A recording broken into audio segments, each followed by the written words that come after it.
Hello, I'm Andrew, and this is a video of another one of my projects. So anyway, a few years ago I was in Joann Fabrics, RIP, and I was shopping in the discount bin and I saw this beautifully embroidered green mesh fabric that I simply had to have. But I've been holding on to it for years because, I get nervous using fabric like that. I don't want to waste it on an inconsequential project. But I finally decided on something. Here is my Bellville Sassoon pattern, one of my favorite fashion houses. You can see behind me, I made this green chiffon shirt. It's a wrap shirt, pictured here. And this pattern envelope also comes with a skirt. It's a flared trumpet skirt, and the suggested fabric is embroidered fabric or beaded fabric. So I figured green and green, it'll look good together. And here is my fabric now. You can see it is a very dense green mesh with sequins of silver, blue, purple. And I got this green fabric to go on the back. I bought this at Walmart actually. You can see how all the sequins stand out against the color. That deep forest green. And the colors remind me of peacocks, which I adore. So I got this chicken feather trim that's dyed in the peacock colors. That's going to go on the bottom edge. Then I also saw these beads in the jewelry section at Joann. So I'm going to use these to anchor the mesh to the dress so that the lining doesn't shift around when it's being worn. Here you go. I'm going to start by cutting the pattern out of my fabric, and it turns out that I didn't have quite enough fabric, which means I had to piece it. Now when you do that, you cut out the largest section you can, and you cut out on another area of fabric whatever is left, and then make a seam in some inconspicuous area. Because most fabrics, they only come about 60 inches wide at the most. Sometimes you have a train that's extra long. So in my case, I started cutting from the bottom, and then I started cutting from the other end, and I made an overlap, and I simply basted the overlap together. With lace, you don't really make seams. You just cut the edge around the design and you let it be free. So as you can see now, I got a back piece and two back pieces and a front piece.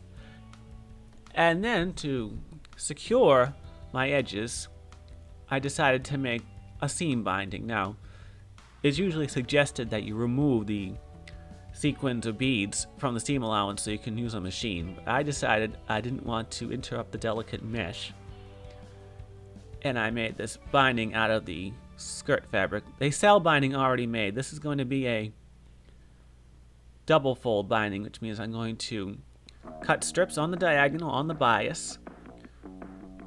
Then I'm going to cut diagonally across the edges, put the 2 points opposite each other and sew across, and that's going to make a nice seam. And then I'm going to press it in half and press the two outside edges into the center, and that's going to make my binding. I'm going to put that up all the inside seams of this skirt. And I'm also going to use my leftover pieces to make dress hangers. I'm going to put that under the waistband so I can hang it in the closet. See, there's my seam right across there, and call it a double fold. It's folded into the center and then in half.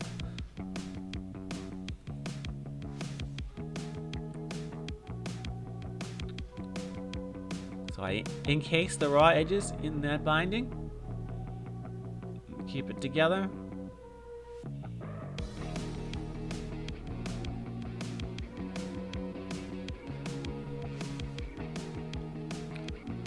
And I did all this by hand because I don't want the sequins getting in my machine. I don't want the needle getting broken or bent, getting a sequin, and I really don't want to take them all off.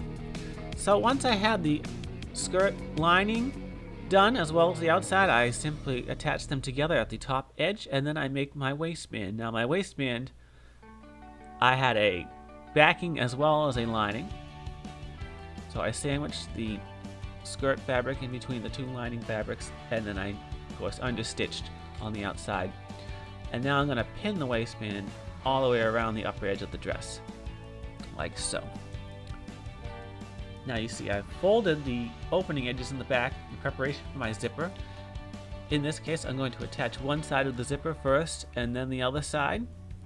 So I'm going to fold the tab over and line it up just inside the upper edge of my skirt waistband there. I'm just going to do it by hand. I did this whole thing by hand. Just,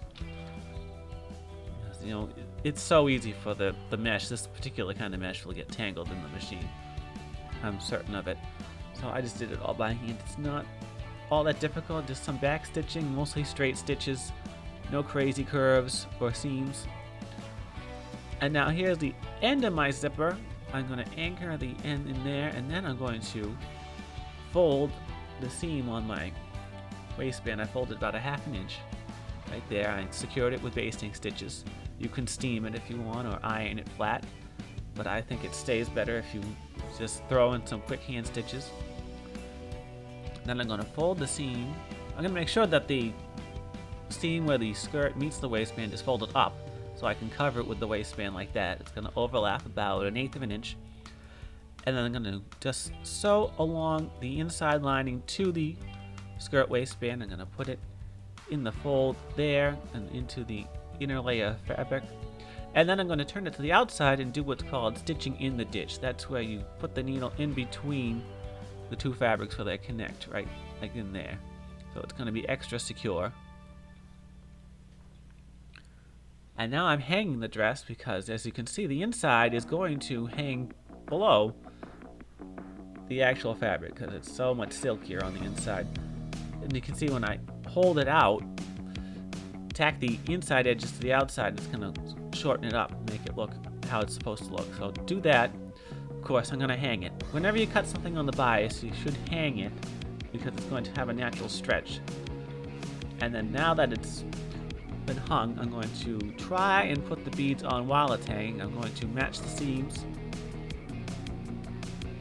throw a quick stitch in there, and then I'm going to thread my bead onto that thread. It turns out though, it's better to start from the bottom on this one. I ended up working on a flat surface from the bottom, and that's how I attach my beads. I still have more work to do. I haven't done all of it. It's really tedious. I mean, this is the most difficult job in the fashion house. I mean, I give props to the people who do this hours a day. I worked on this for 20 minutes. I wanted to throw it out the window. You can see it's just a little bit of delicate work. The hardest part is keeping the fabric where I want it. And now here we are. I'm attaching my feather trim. This is also a difficult task because the feathers are glued into this trim here. So I'm gonna probably throw this needle out when I'm done. Just really tedious work, but it's not difficult. I'm just throwing the threads in there all along the edge. I just stuck the feathers to the inside so it's just visible. And it's simply a matter of a straight stitch all the way across. And now we see here the finished product.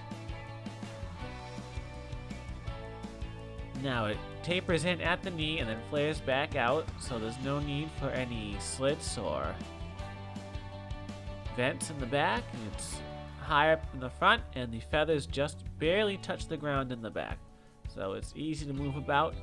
You're going to impress people when you walk into a room with this bling on here and all this very nice detailed work. So thank you for watching my video. I hope you come back to watch many more videos in the future. Alright, bye now.